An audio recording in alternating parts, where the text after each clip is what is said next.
So initially I did want to rebuild. I love the peace and quiet. I love the animals. I love the trees, which is something that really still, I don't think I'll ever get over the loss of the trees. And I didn't know how long it would take for them to clean the property.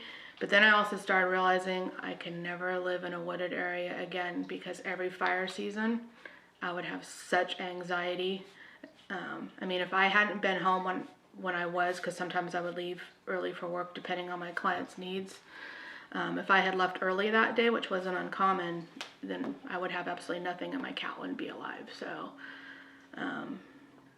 I just, as much as I love the woods and wish I could live there, like, I know I would be so anxious every fire season that I can't do that to myself.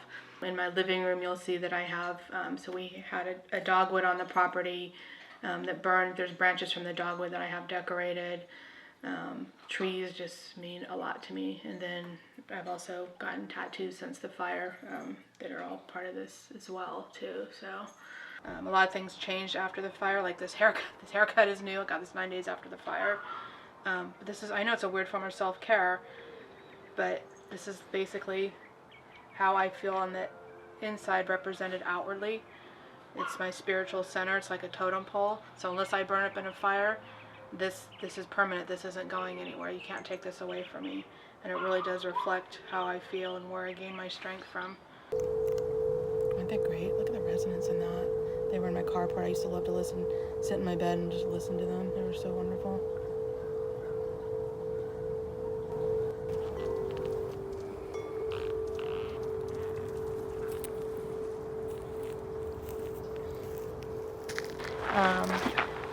This was from a stained glass window that my mom had custom made. It was hanging in my kitchen window.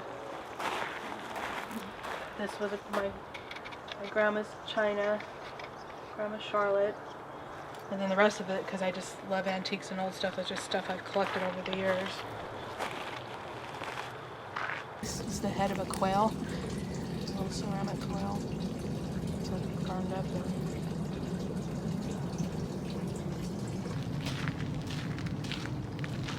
This we just put in last weekend. You can see all the burn marks on it.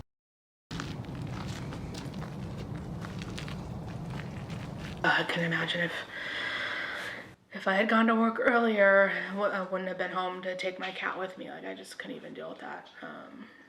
So luckily I was home, and then, like I said, I told Kuko, look at this weird cloud. Okay, oh, this isn't a cloud. It's time for us to go. So I packed up, and he was very calm. He just watched me pack stuff up, and I talked to him as I was packing stuff up. And, you know, a lot of animals, when they feel like there's something wrong going on, they'll go and hide. He never did. He just stood there and watched me pack everything up. And then when it was time to go, I got his carrier, and he went right in. And I wasn't freaking out and crying, because I'm generally a really calm person, which is good. You want that in a firefighter and a CPS social worker, right? I am a very calm person. But not one peep out of him all the way down. Not one peep. Like, he knew. Hankuko. He knew what was going on. And just having him, before the fire, he was my therapy cat. He's a Bengal. He's very intelligent. And having him now is definitely, I don't know what I would do without him. He's marvelous to have. He's my furry son. I think it's just another step in the journey, but there is something about this year, and then knowing that it's the year anniversary and that a year will be behind me, I think is going to be helpful in healing, because I know that time does heal. And it definitely has for me. So I think it's not over. It's not like just flipping a switch or putting a lid on something. It's just the remembrance of the day. But knowing, thank God, that this year is finally behind me. And then being able, like I said, to honor it, pay homage and respect to the moment.